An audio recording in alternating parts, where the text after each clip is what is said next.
Welcome back, everybody. Nice to get back in action together.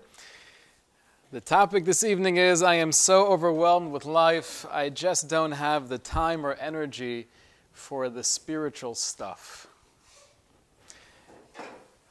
When this topic came out via email, somebody called me and asked, was this based on the conversation we had the other day?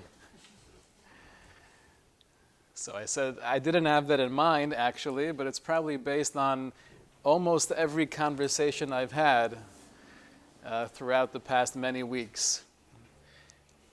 We all have great ambitions. During the beginning of the year, we have resolutions we'd like to accomplish. If it's in the realm of learning, midos, family, relationships. And we have a strong desire, we have a ratzon to do so. But inevitably, life always gets in the way.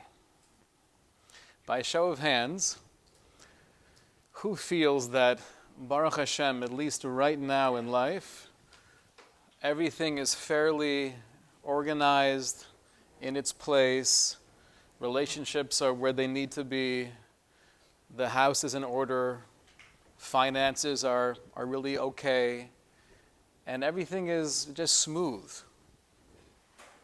How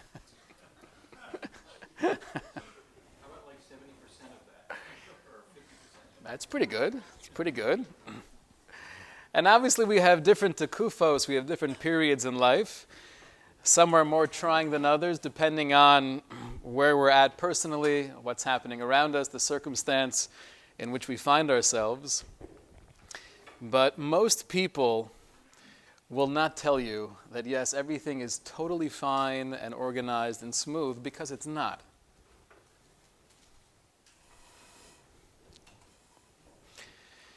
Manuka Nephesh is a phrase translated means the tranquility of the spirit, feeling serene, feeling calm. Most of us think of Manuka Nephesh as something that we'd like to have more of. With all the complexity and the struggles of life, we could definitely use some more Manuka Nephesh.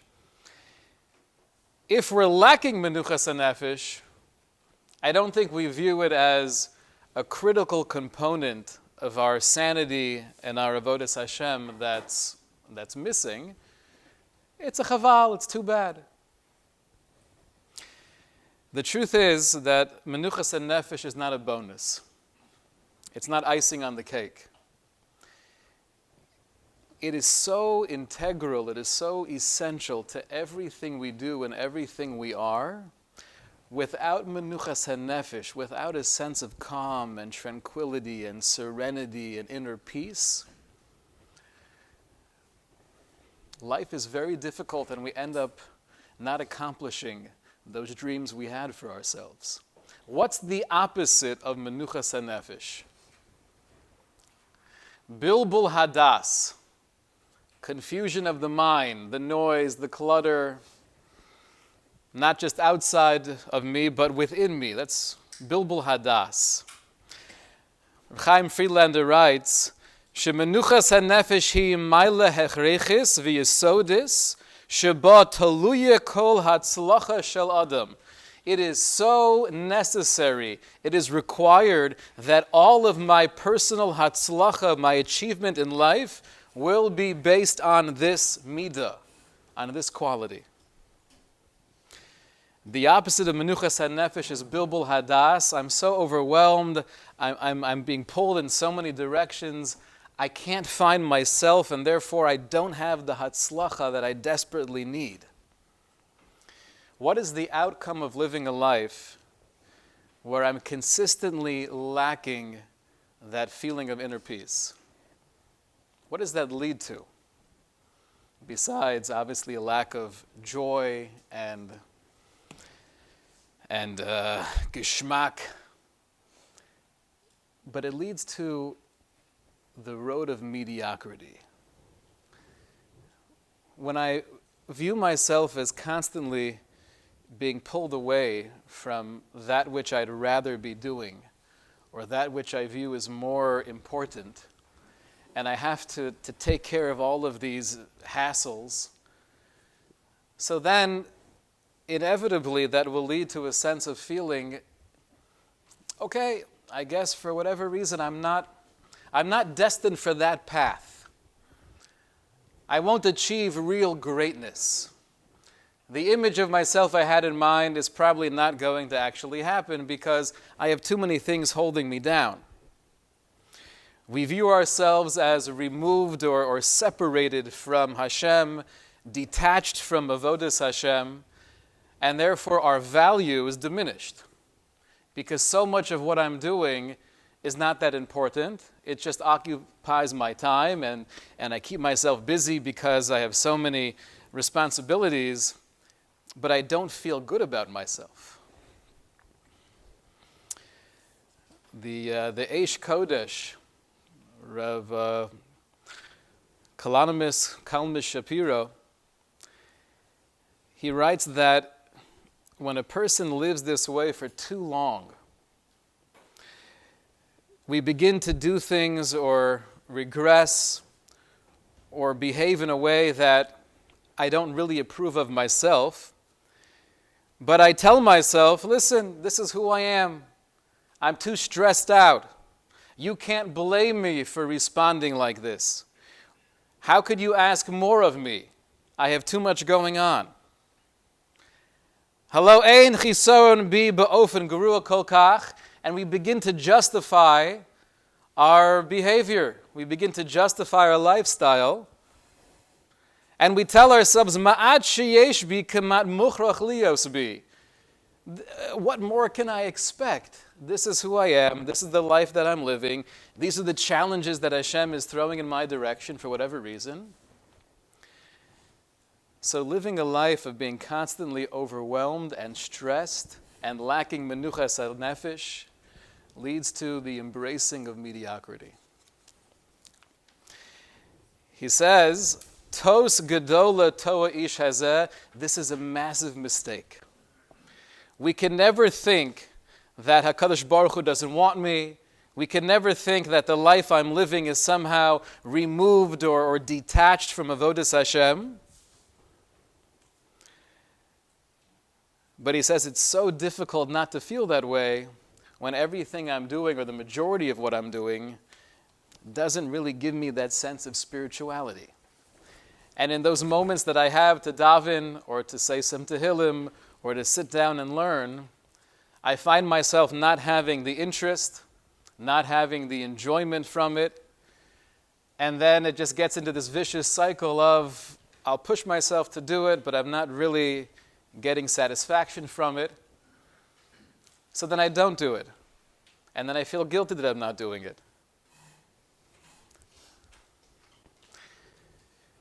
How do we get out of this cycle? How do we get out of this mindset of being overwhelmed when in reality there's a lot going on? There are only two ways. Option number one is to change everything outside of us and organize and control what people say and do to us and the surroundings in which I find myself in. Option number one. That sounds like a pretty good option if you could do that.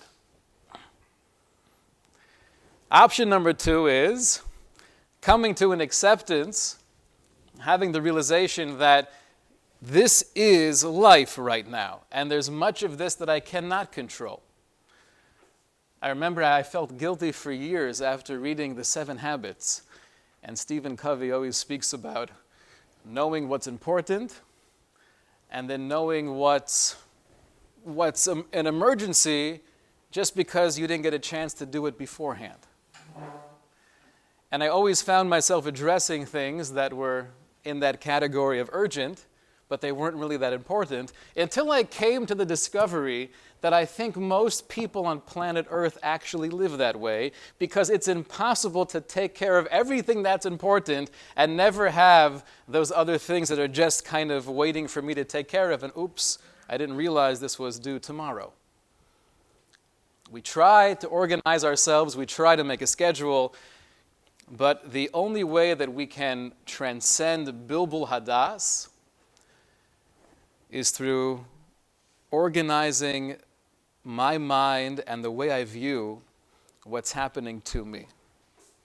That's the only way to actually realistically achieve Manuka Nephesh.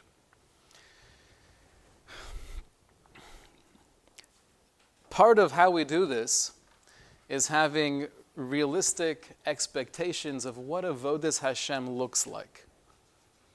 Right, take a moment and picture yourself doing something or experiencing something that you would categorize, that you would define as genuine Avodas Hashem.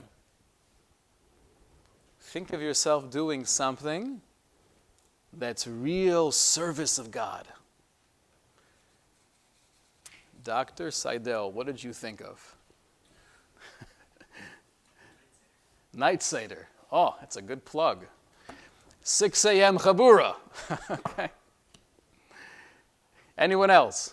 Feel free to share. What came to your mind as you're picturing yourself doing Avodas Hashem? Doing a mitzvah, bringing food to somebody that's Oh, doing a chesed, helping somebody out.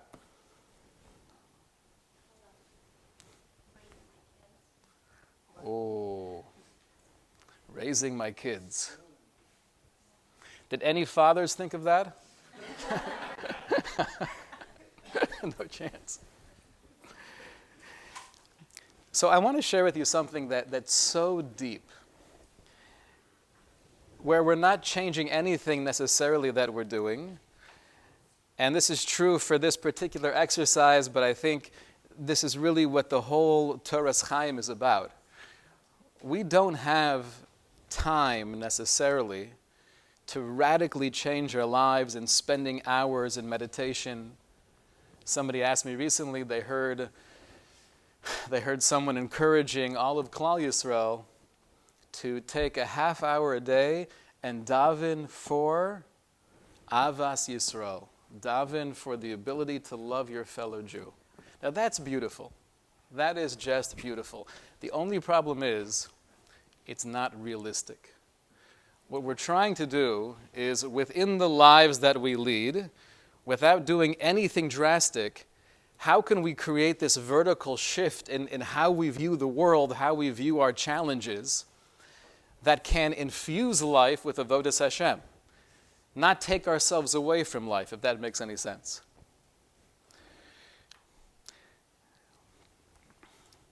So we have to really paint that picture of what does Avodas Hashem look like? What are our expectations of ourselves? Because we know the greatest source of pain and disappointment is unfulfilled expectations. So I want to read to you a few lines here. This is from a footnote in the Sefer Halachic Man by Rav Yosef Dov Soloveitchik. It's on page 2. The idea of the holy gives the lie to the position that is prevalent nowadays in religious circles, that the religious experience is of a very simple nature.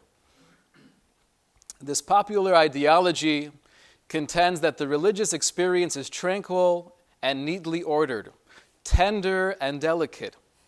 It is an enchanted stream for embittered souls and still waters for troubled spirits. And therefore, one is encouraged to cling to religion as does a baby to its mother. If you wish to acquire tranquility without paying the price of spiritual agonies, turn on to religion. Get thee out of thy country, which is filled with anxiety and anguish and tension, and from your birthplace, which is so frenzied, raging, and stormy, to the land that is enveloped by the stillness of peace and tranquility. This ideology, writes Rav Yosef Dov Soloveitchik, is intrinsically false and deceptive. Meaning to say, to assume that a life of genuine avodas Hashem means that everything will be easy and smooth, and because of my bitachon, I won't be troubled by the way people view me or the way my kids react to me, or the trouble I'm having within my marriage, that's intrinsically false and deceptive. Religion is not, at the outset, a refuge of grace and mercy for the despondent and desperate, an enchanted stream for crushed spirits, but a raging, clamorous torrent of man's consciousness, with all its crises, pangs, and torments. The spiritual stature and countenance of the man of God are chiseled and formed by the pangs of redemption themselves. Although he speaks in English, sometimes we need a translation. But the basic message of Rav Soloveitchik is very powerful. Being genuinely into my avodas Hashem doesn't mean that I'm going to have more time in tranquility. If you ask a yeshiva bacher, what does ruchnius look like? What does spirituality feel like? What image comes to mind?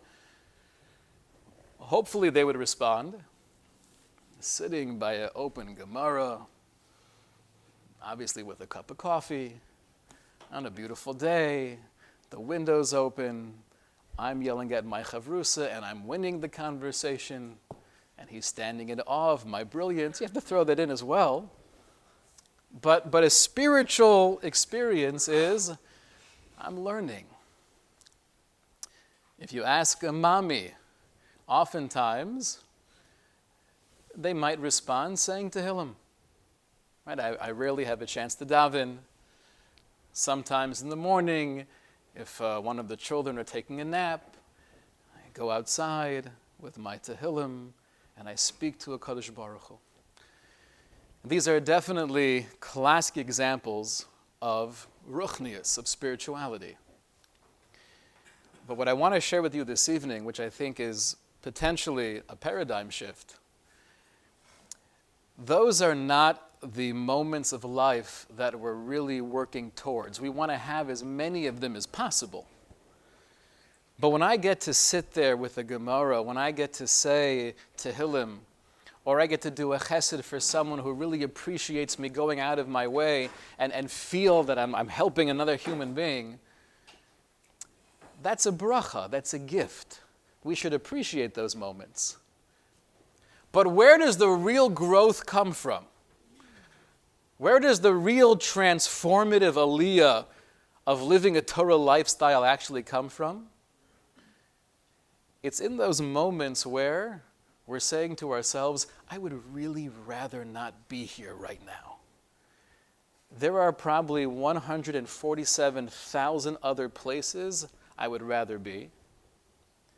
It's exactly in that moment where your Ikar Aliyah, where the main growth actually comes from.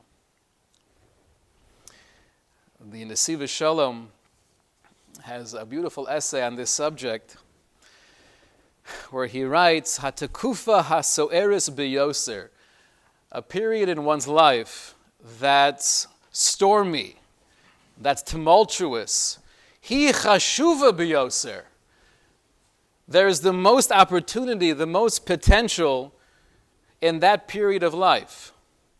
He says, for example, Kishahabayis muvurach beyeladim rakim, if the house is blessed with small children, v'parnasa dechuka, and we're having a difficult time making a parnasa, tuition is way too much, and groceries, living in Boca Raton, you thought you were getting a higher quality of life for less money. That is not the case.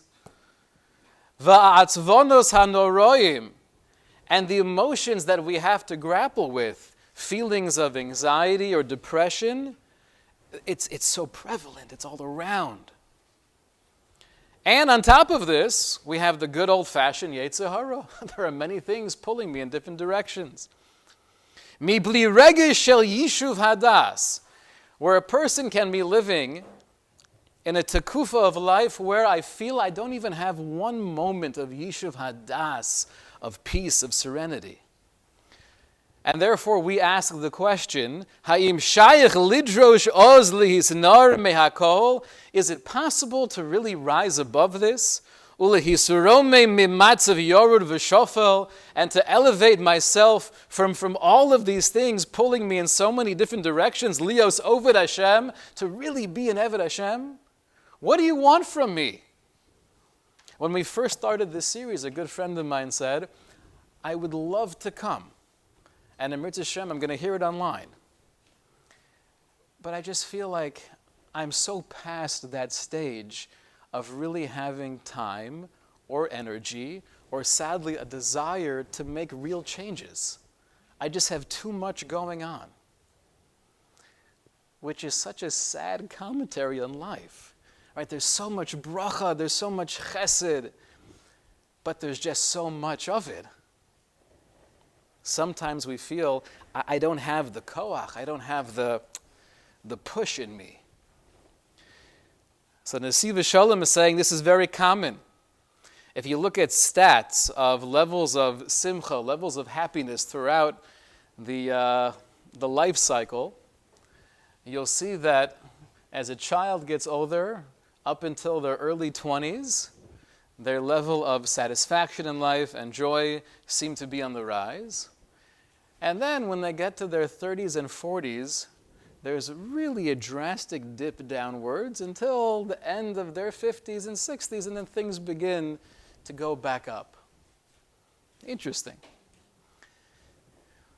One theory, and I'm sure there are many factors here, but what's going on in that tekufa Chaim, that tekufa hasoeris, that stormy period of life, the 30s and 40s? That's when there's a lot happening. And you're trying to raise a family, and you're trying to build yourself and really establish your identity and have some level of financial stability. So writes the Nasiva Shalom, Ha'emes, the truth is, if one understands the depth of the real derech of Avodas Hashem, what is the path of real Avodas Hashem? We would never allow ourselves to come to this conclusion. We would never say that because things are so hectic and busy and there's so many hassles, I can't have the proper mindset to be an Oved Hashem.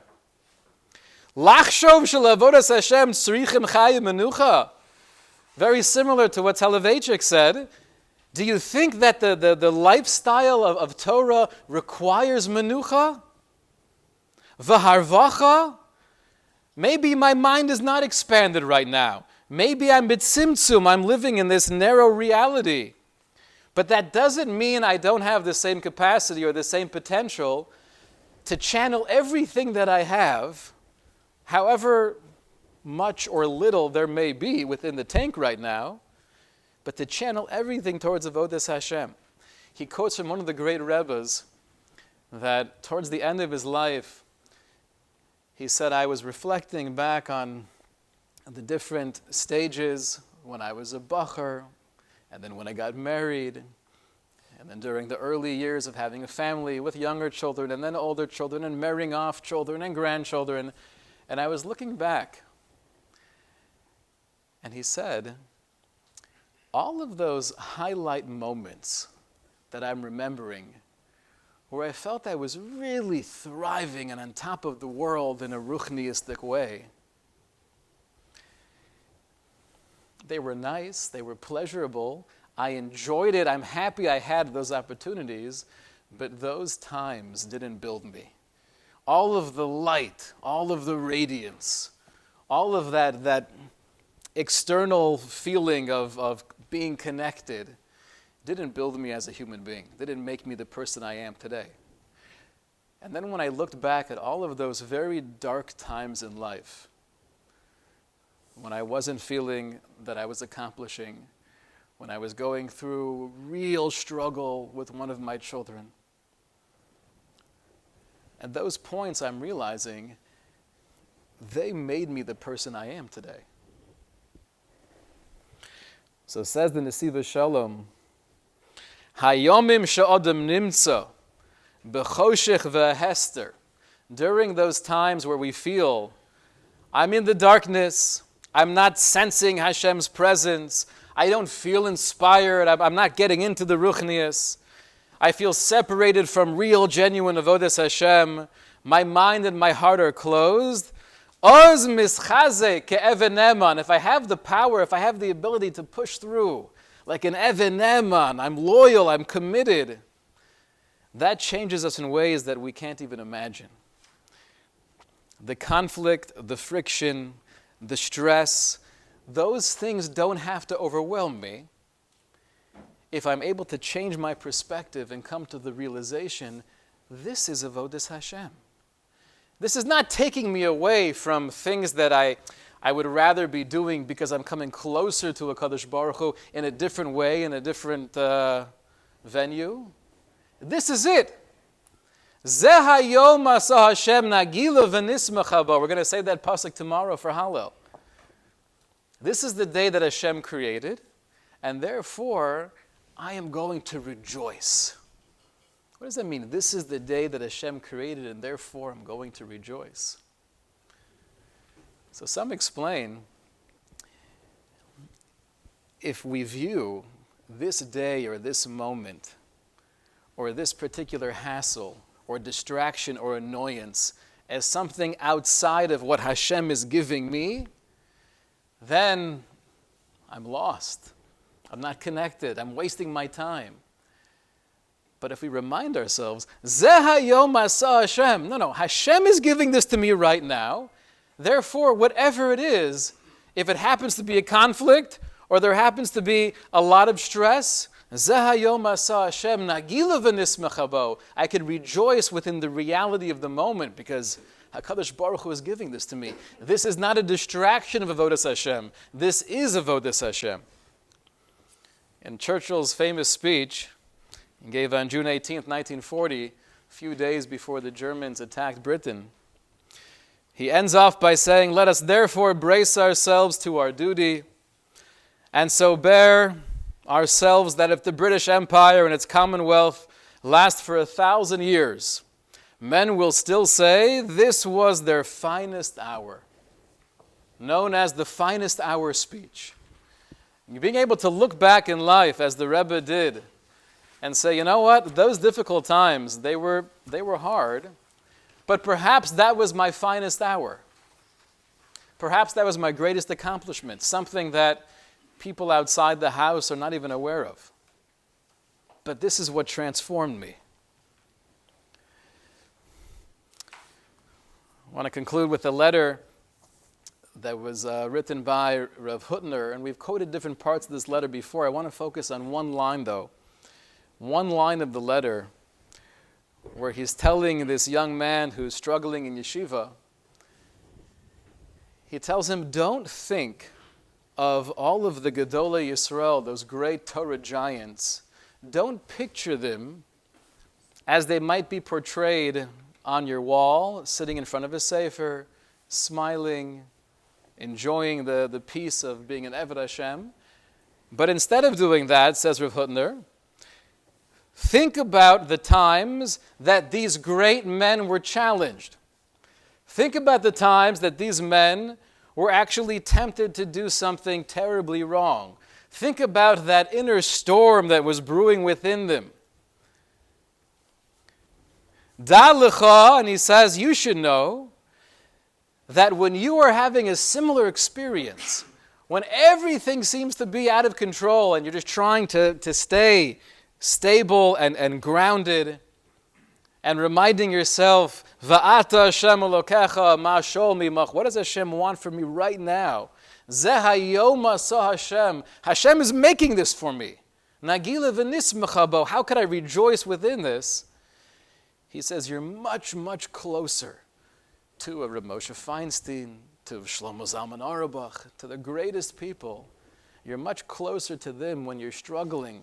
No one's there, nobody sees you, than you are when you're sitting outside reading Tehillim, or you're sitting in the Beis Medrash, davening, learning. So Manuka Nephesh is not just a bonus, it's not icing on the cake, but it's a critical component in everything we're trying to accomplish. The exact recipe is not simple. because there is so much outside of us that we don't have control over, but within us, being able to make that shift.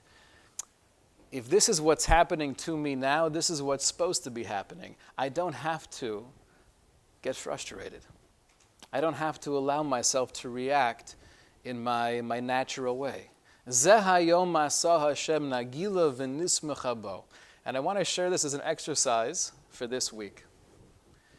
To try to find one thing, doesn't have to be every day, but one opportunity that comes up, if it's waking the kids up and getting them out of bed, if it's having that conversation with your spouse where you know he's going to say the thing that always annoys you when he says it, whatever it may be. And the exercise is trying to say to ourselves, almost bringing it into a meditative trance. Zeh hayom asa Hashem nagilu v'nismecha bo. Zeh hayom asa Hashem. This is the day that Hashem created. This is the moment that Hashem's creating. This is where I'm supposed to be. I'd rather not be here, but this is where I'm supposed to be. Nagilu v'nismecha bo, and therefore I'm going to rejoice. Let's try to do that. At some point during the day, if we could do it a few times during the week. And what I want to accomplish with this particular exercise is really making a segue into the whole world of machshava, of how we view what's happening to us and around us, how we view ourselves, and being able to rise above and almost view myself as a third party. This is going to be, Mitzvah Hashem, future conversations. But I think this is the Pesach Harisha, and this is the first step of, in the moment, being able to say, Zeh hayom asa Hashem, nagila v'nismecha bo, I will rejoice because this is what Hashem is giving me. Have a wonderful night.